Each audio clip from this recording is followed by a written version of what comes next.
다 같이 사도신경으로 시간 고백하면서 설교 시작합니다.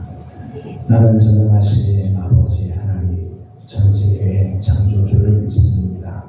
나는 그의 유일하신 아들 우리 주 예수 그리스도를 믿습니다.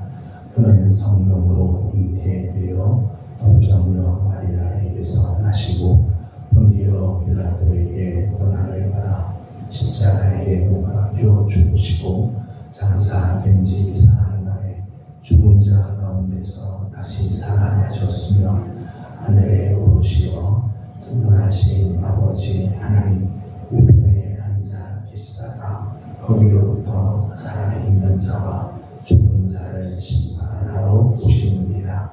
나는 성령을 믿으며 거룩한 공교회와 성도의 교제와 죄를 용서받는 것과 몸의 부활과 영생을 믿습니다. 아멘.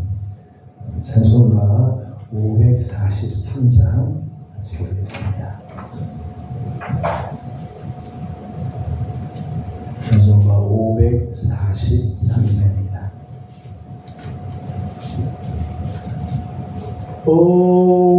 어려운 일 당할 때 나의 믿음 적으라.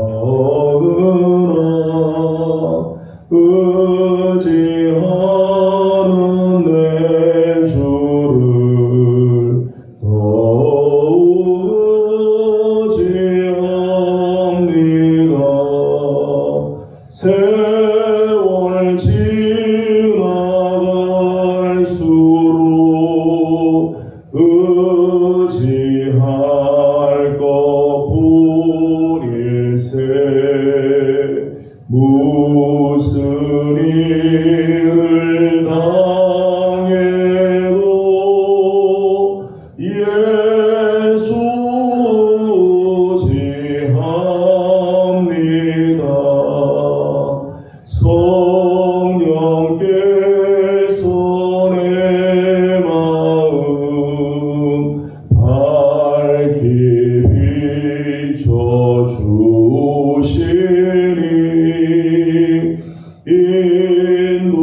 인도하심 따라서 주만 의지합니다. 세월 지나갈수록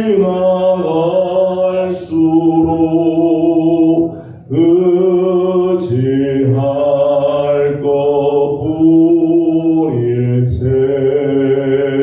무슨 일을 당해도 예수 의지합니다. 밝을 때의 노래와 어두울 때의 기도로 위태할 때 도움을 주께 간구합니다. 세월 지나갈수록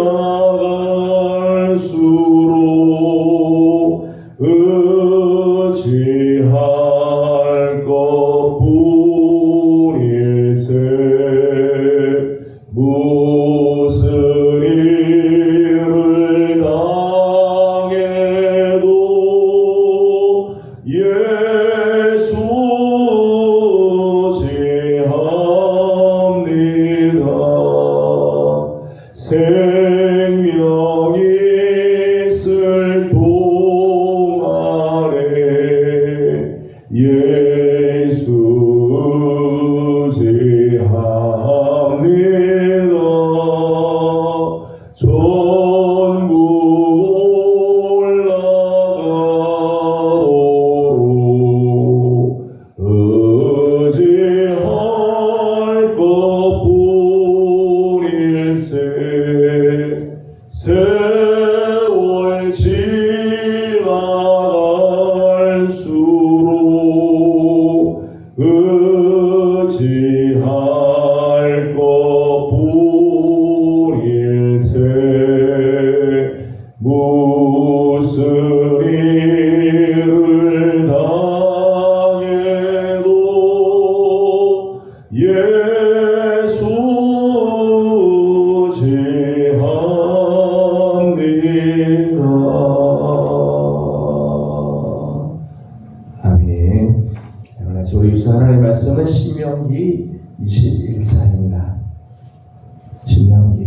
제21장 1절에서 23절까지 함께 교독하도록 하겠습니다.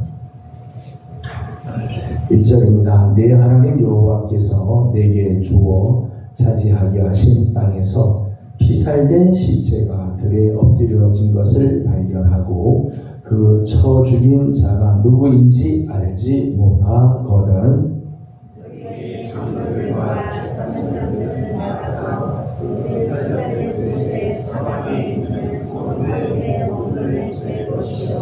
그 피살된 곳에서 제일 가까운 성읍의 장로들이 그 성읍에서 아직 부리지 아니하고 멍에를 매지 아니한 암송아지를 취하여 항상 부르고 결정하고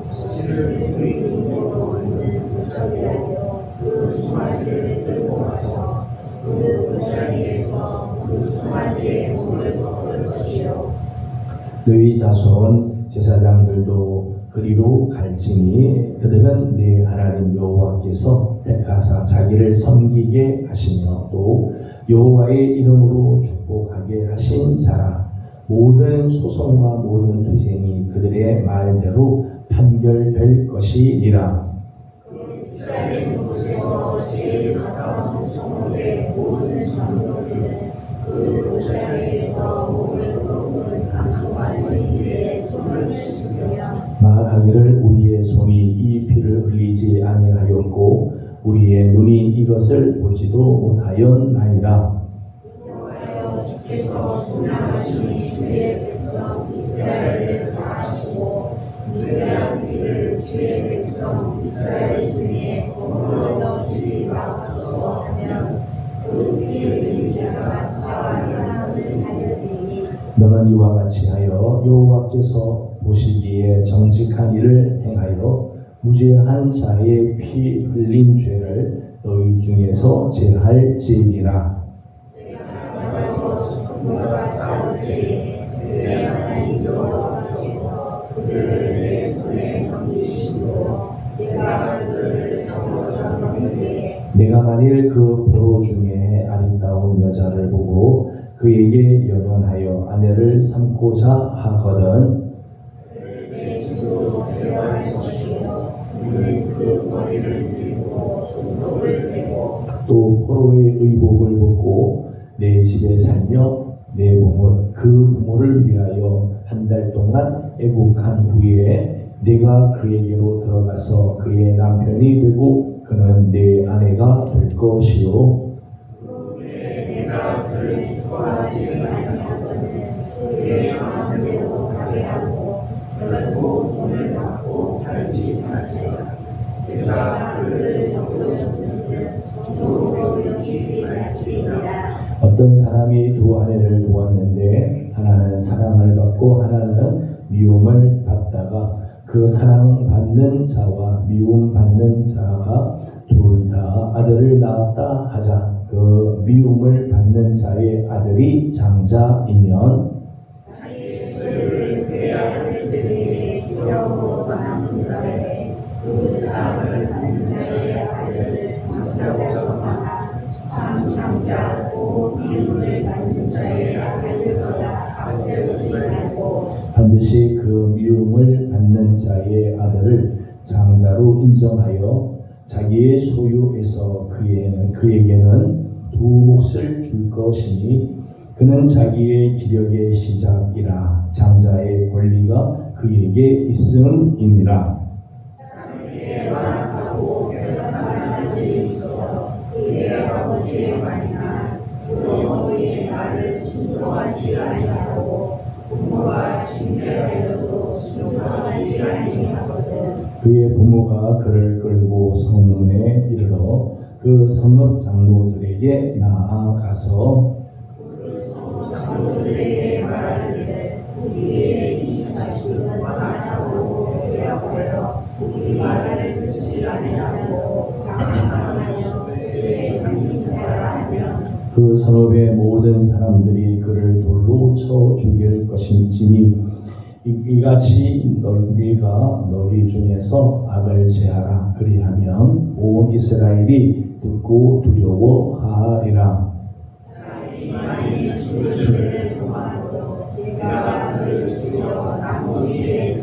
다시 공부합니다.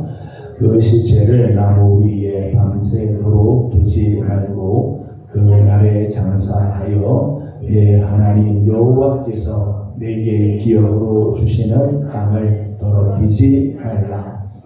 나무에 달린 자는 하나님께 저주를 받았음이니라.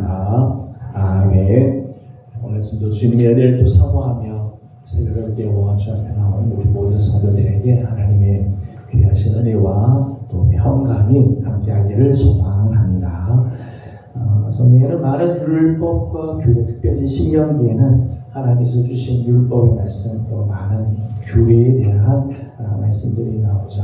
근데 하나님께서 주신 그 율법과 규례 중에는 오늘도 변하지 않고 적용이 되는 하나님의 명령이 있죠.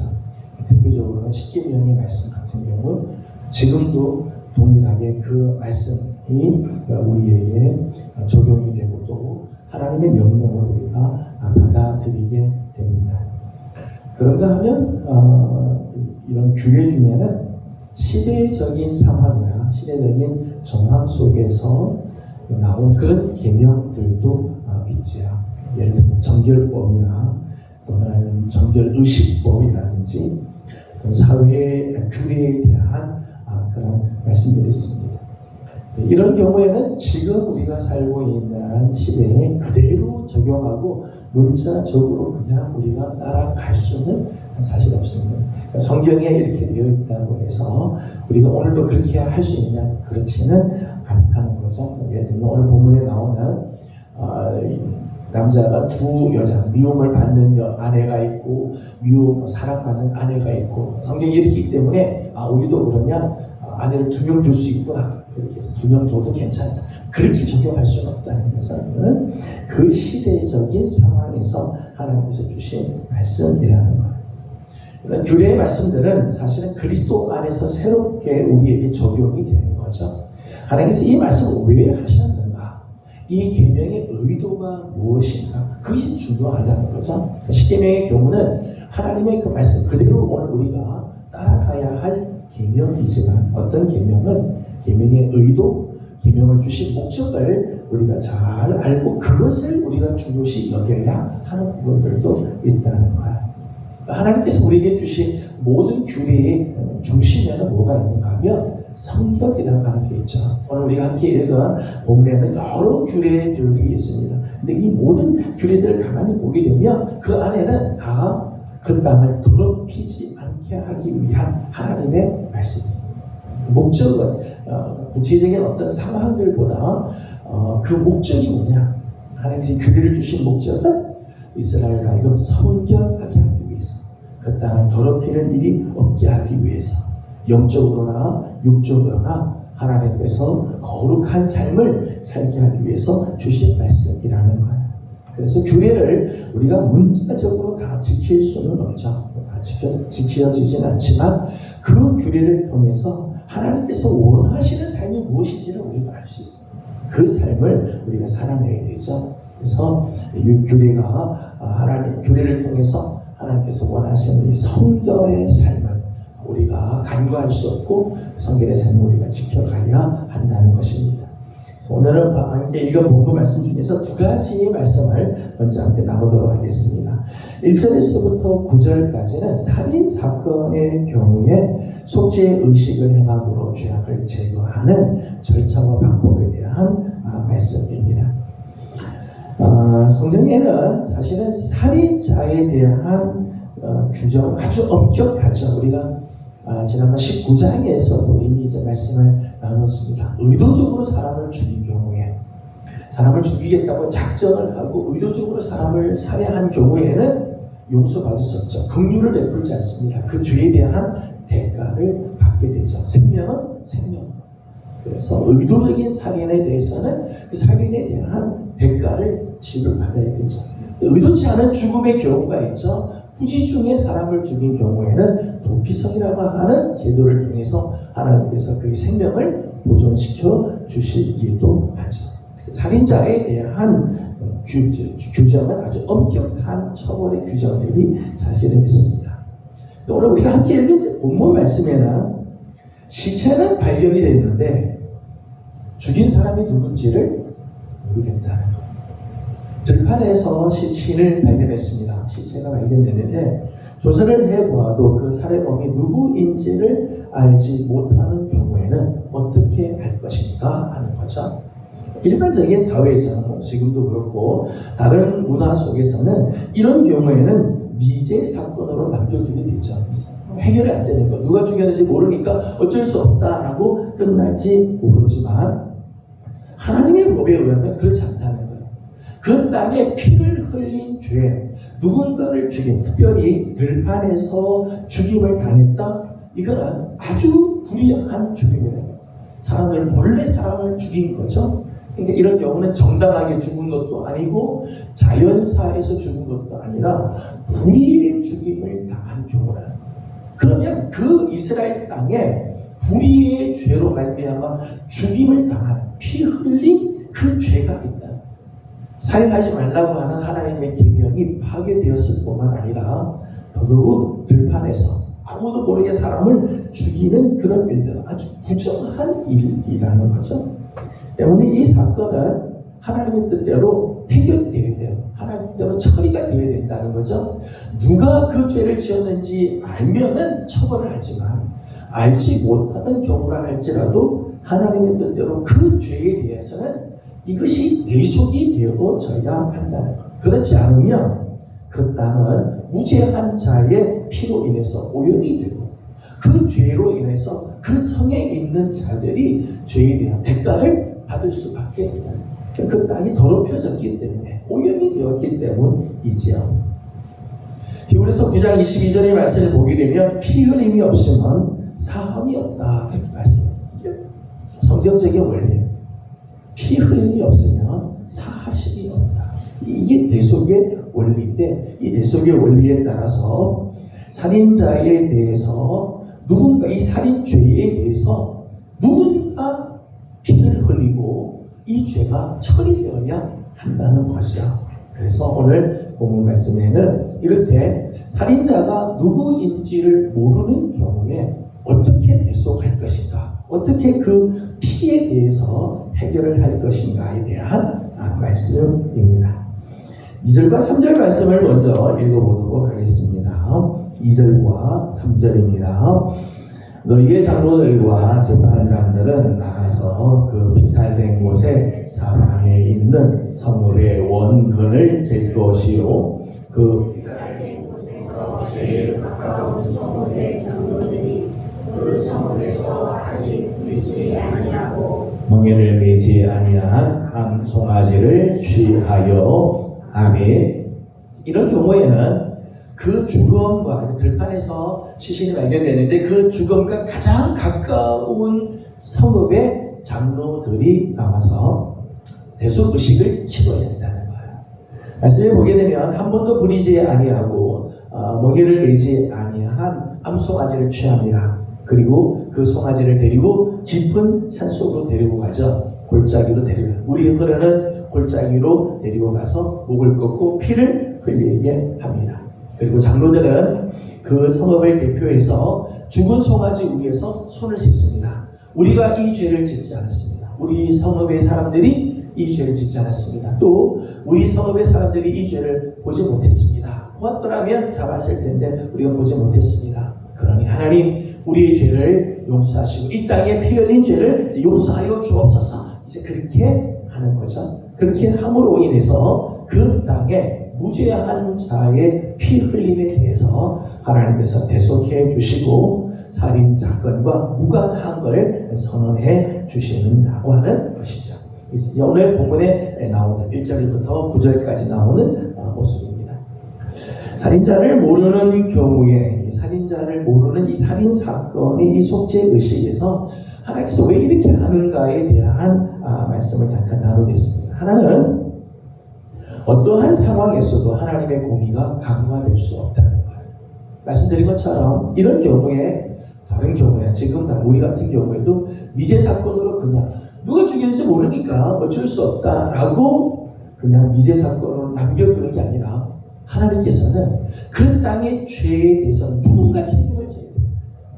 누군가 피를 흘려야 되고 그리고 그 피에 대한 대속이 이루어지지 않으면 그 땅은 더럽혀지고 더럽혀진 땅에서 하나님의 축복이 임할 수가 없대요. 그래서 반드시 그 대속의 일들을 하게 한다는 거예요. 하나님의 공의는 어떤 상황 우리가 모른다고 넘어가지 않는다는 거예요. 나는 그것을 보지 못했다고 넘어가지지 않는다는 거죠. 그에 대한 하나님의 공의가 반드시 나타나서 그 죄의 문제는 해결이 되어야 한다는 거죠. 또 하나님 이 속죄 의식을 보게 되면 흠없고 점없으신 예수 그리스도의 대속의 사건을 예표하는 모습이라고 말할 수 있죠. 누군가 죄로 말미암아 누군가 이 살인의 죄로 말미암아 그 성읍의 사람들이 다 이 죄의 대가를 받아야 돼요. 땅은 저주를 받고 하나님의 은총을 받지 못하게 되죠. 그런데 오늘 본문에 나오는 아직 부리지 아니하고 멍에를 매지 않은 암송아지가 피를 흘려 죽음으로 말미암아 그 죄가 사해지게 되고 그 성읍에 있는 모든 사람들에게 허물이 가지지 않게 하죠. 이 사건은 흠없고 점 없으신 죄 없으신 자로서 인간의 죄를 속하신 예수 그리스도의 대속의 사건을 예표한다고 말씀할 수 있죠. 예수 그리스도의 십자가, 예수 그리스도께서 십자가에서 흘리신 그리스도의 그 보혈, 예수님 우리 죄로 당신이 죄 때문에 죽은 게 아니라 우리의 죄로 말미암아 주님께서 피를 흘리시죠. 그 피로 말미암아 이 지구촌에 있는 모든 인류의 죄를 하나님께서 사하시고 이 땅에 다시 한번 하나님의 긍휼과 은혜를 베풀어 주시게 되죠. 오늘 사건은 예수 그리스도의 대속의 사건할 사역을 예표하는 사건이라고 말할 수 있겠습니다. 또 하나의 말씀은 10절에서 14절까지 나오는 말씀인데 전쟁에서 포로로 잡아온 여인 중에서 아내로 삼고자 하는 규례입니다. 우리가 어제 아침에 나눈 말씀에 의하면 이렇게 포로로 잡혀오는 경우에는 가나안 족속의 경우에는 한 사람도 호흡 있는 자는 하나도 살려두지 못하도록 하자. 다 죽여 남녀 노소할 것 없이 가나안 족속에 속하여 있는 자들은 다 죽이도록 했습니다. 그러나 가나안 족속이 아닌 멀리 있는 족속들 가나안 족속에 해당되지 않는 족속의 경우에는 남자들은 죽이고 여자들과 유아들 가축들과 거기에 있는 모든 재물들은 다 탈취물로 얻을 수 있도록 했습니다. 그런데 오늘 본문에 나오는 이 여인은 가나안 여인을 제외한 이방 여인을 가리킨다고 말할 수 있죠. 그런데 그 여인 중에서 아내를 삼고자 하는 경우들이 있다는 거예요. 12절과 13절을 같이 읽도록 하겠습니다. 12절, 13절 같이 읽습니다.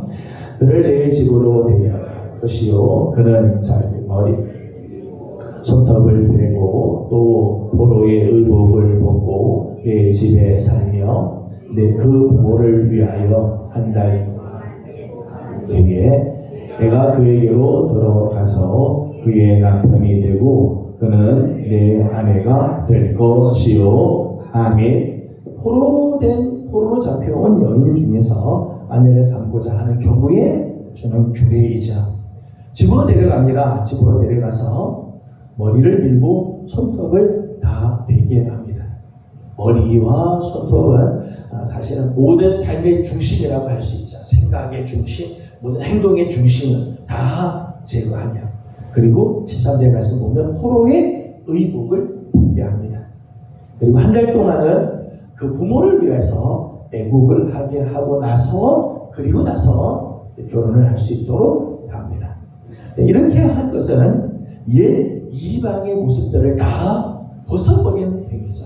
지난날의 모든 생각의 방식들, 행동하는 것들 다 빼내.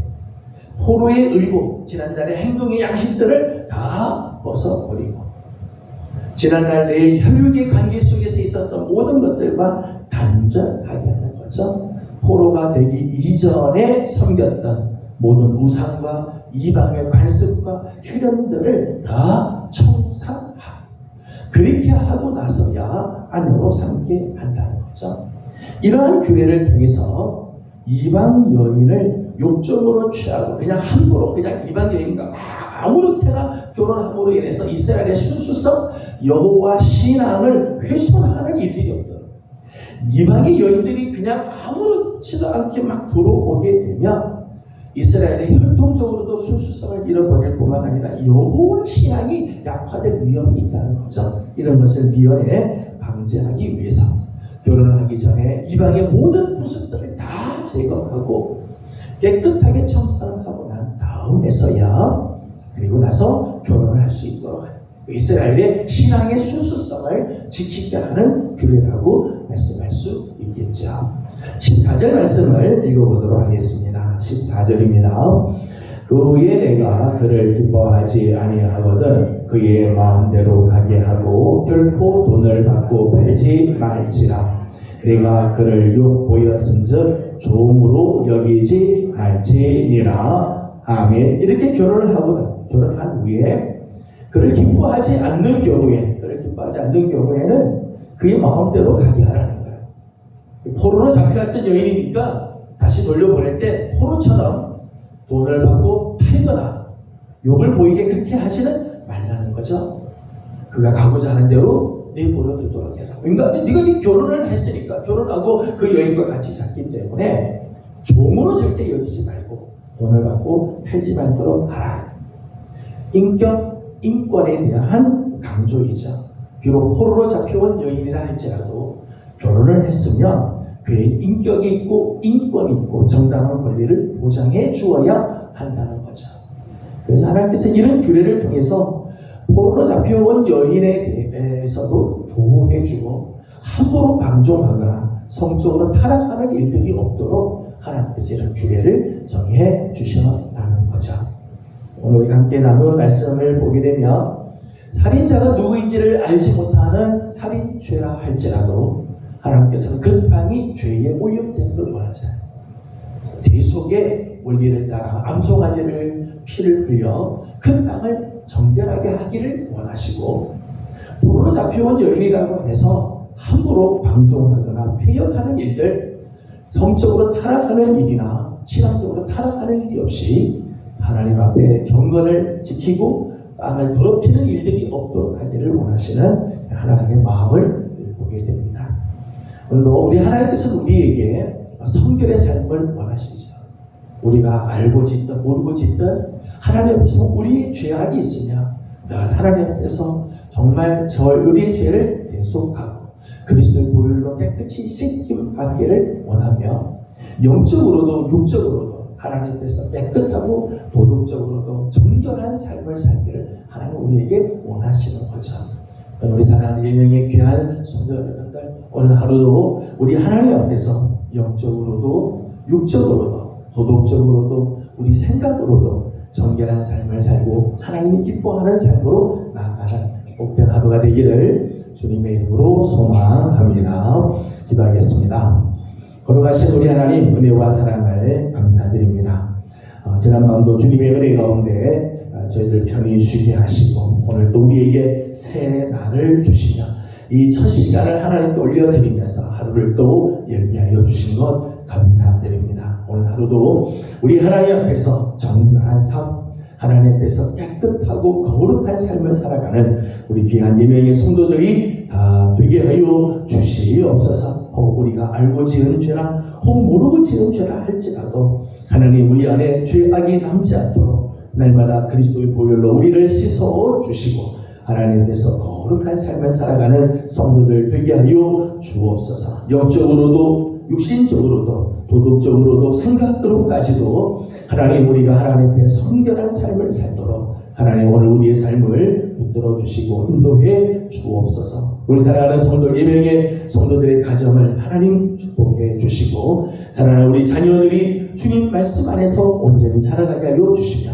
나가서 공부하는 자리, 직장 생활하는 곳, 또 결혼하여 출가한 자녀들의 삶도 하나님 다 지켜주셔서 우리 하나님 앞에서 거룩하고 깨끗한 삶을 살아가는 복된 가정들이 다 되게 하여 주시옵소서. 오늘 아침도 간구하는 모든 기도에 우리 하나님 응답하시고 은혜 주시기를 도하고 간절히 바라옵고 예수님의 이름으로 기도드리옵나이다.